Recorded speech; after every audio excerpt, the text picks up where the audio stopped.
Hello, to this recipe ako magluluto ng pork inihaw or sinongba. Ayan, minarinate ko na siya sa kalamansi. I-preheat natin yung pork machine natin para hindi pork grill. Ayan, mainit na siya guys. Ilalagay na natin yung minarinate na karne.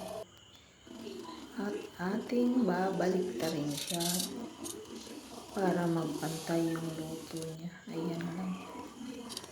Babalik-balikan siya hanggang sa maluto bago natin yung titimplahan. Ayan, luto na siya guys. I-slice pa natin yan kasi para matitimplahan natin siya ng sibuyas, kalamansi at merong pipino at radish. Ayan, in-slice na natin. Ilagay na natin sa ating Pyrex for ready to serve and ready to eat. Thanks for watching.